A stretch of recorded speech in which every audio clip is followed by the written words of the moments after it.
And so, my fellow Americans, ask not what your country can do for you. Ask what you can do for your country. President John F. Kennedy's assassination. To this day, questions and conspiracy theories remain. But now a new wrinkle in the case which could provide grist for the mill. President Trump tweeted this weekend that he would allow the release of the last batch of highly classified documents this week, maybe.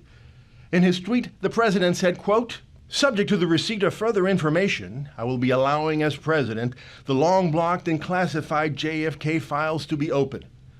The wrinkle there, of course, is the line "subject to the receipt of further information." So, if further information does come forward, the president might put the brakes on Thursday's expected document drop. Historians and the curious, including the Kennedy family, are all waiting for the information to be made public.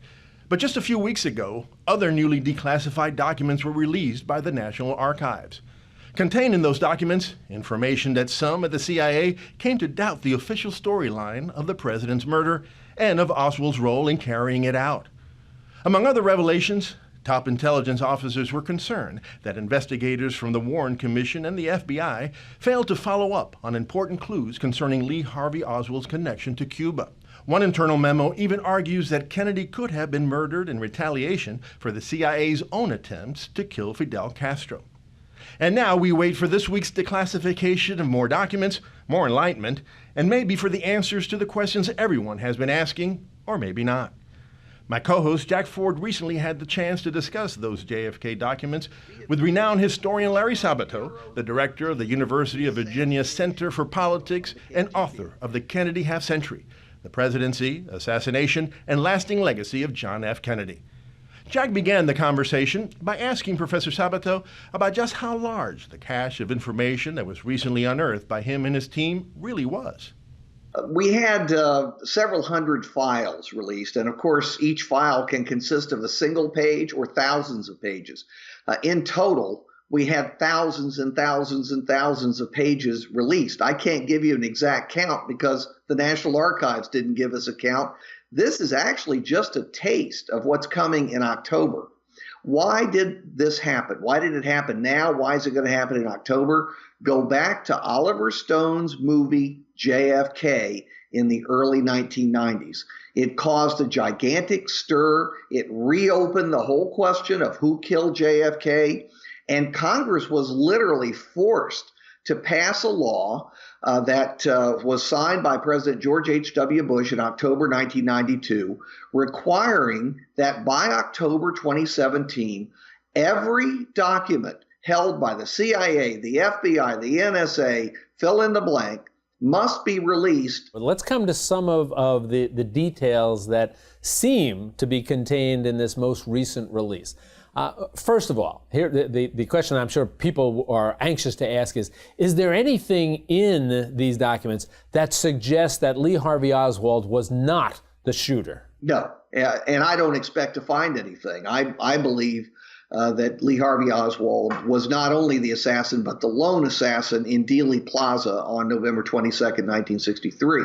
Now, keep in mind, there are thousands of conspiracy theorists who strongly disagree with me and others who reach the same conclusion. But the forensic evidence is strong. And remember, we have new techniques in the 21st century. And I use some of them for my book, The Kennedy Half-Century. And they all confirm what the Warren Commission proposed, that Lee Harvey Oswald was the sole assassin. But notice what we're not saying. We're not saying that no one encouraged Oswald to do it. That's interesting, because and I know, and from looking at your work, that one of the suggestions coming out of the release of these documents was that Lee Harvey Oswald had some perhaps conversations when he traveled to Cuba, and that there might have been some encouragement coming either from somebody within the Cuban government or someone within the Russian government. Tell us what these documents are saying and give us your assessment. Yes, and to my mind, this trip to Mexico City, which Oswald took almost precisely 2 months before the assassination of John F. Kennedy, is one of the Rosetta Stones of the Kennedy assassination. And it's never been fully explained, and still isn't now. Remember, he had been in New Orleans, and in early September, an article appeared prominently in the New Orleans Times-Picayune, the key newspaper there in New Orleans. And Oswald was known to be an avid reader of the Picayune, the Times-Picayune.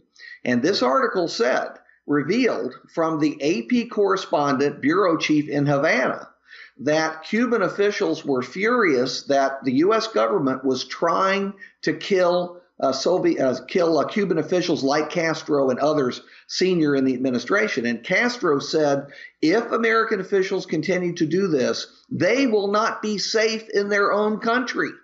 Well, Oswald read this, and he was already unstable in many, many ways, and he was furious because of it.